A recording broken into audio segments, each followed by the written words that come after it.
ಮೈಸೂರಿನ ಮಣಿಪಾಲ್ ಆಸ್ಪತ್ರೆಗೆ ಭೇಟಿ ಕೊಟ್ಟ ನಂತರದಲ್ಲಿ ಶಕ್ತಿ ದೇವತೆಯ ಮೊರೆ ಹೋಗಿದ್ದಾರೆ ನಟ ದರ್ಶನ್ ಅವರು.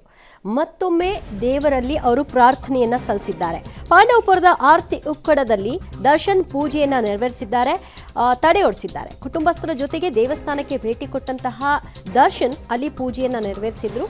ದರ್ಶನ್ರನ್ನ ನೋಡ್ಲಿಕ್ಕೆ ಅಲ್ಲಿಯೂ ಸಹ ಜನ ಸೇರ್ಕೊಂಡಿದ್ರು. ಕುಟುಂಬಸ್ಥರ ಜೊತೆಗೆ ದೇವಸ್ಥಾನದಲ್ಲಿ ದರ್ಶನ್ ಪೂಜೆಯನ್ನ ನೆರವೇರಿಸಿದ್ದಾರೆ, ತಡೆಯನ್ನು ಓಡಿಸಿದ್ದಾರೆ. ಮೈಸೂರು ಆಸ್ಪತ್ರೆ ಭೇಟಿ ನಂತರದಲ್ಲಿ ಈ ಬೆಳವಣಿಗೆಗಳಾಗಿದೆ.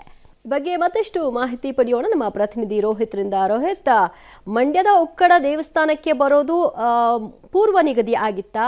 ಯಾರೆಲ್ಲ ಬಂದಿದ್ರು ಮತ್ತು ಅಲ್ಲಿ ಆದಂತಹ ಬೆಳವಣಿಗೆಗಳೇನು?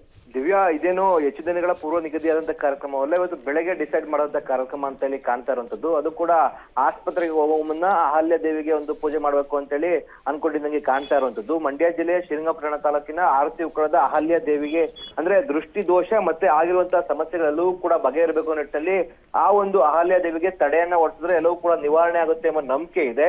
ಅದೇ ನಿಟ್ಟಿನಲ್ಲಿ ಚಾಲೆಂಜ್ ಸ್ಟಾರ್ ದರ್ಶನ್ ಸಹ ಇವತ್ತು ಆ ಒಂದು ಸ್ಥಳಕ್ಕೆ ಬಂದಿರುವಂತದ್ದು. ಬಂದಂತ ಸಂದರ್ಭದಲ್ಲಿ ಅಹಲ್ಯ ದೇವಿಗೆ ಪೂಜೆ ಸಲ್ಲಿಸಿ ಬಳಿಕ ಅಲ್ಲಿ ಏನು ತಡೆಯನ್ನ ಹೊಡಿಸಿದ್ದಾರೆ. ಬಳಿಕ ಅಲ್ಲಿಂದ ತೆರಳಿರುವಂತದ್ದು. ಈ ಸಂದರ್ಭದಲ್ಲಿ ಹಲವು ಅಭಿಮಾನಿಗಳು ಕೂಡ ನೆರೆದಿದ್ರು. ದಿವ್ಯಾ, ಥ್ಯಾಂಕ್ ಯು ರೋಹಿತ್ ನಿಮ್ಮೆಲ್ಲ ಮಾಹಿತಿಗೆ.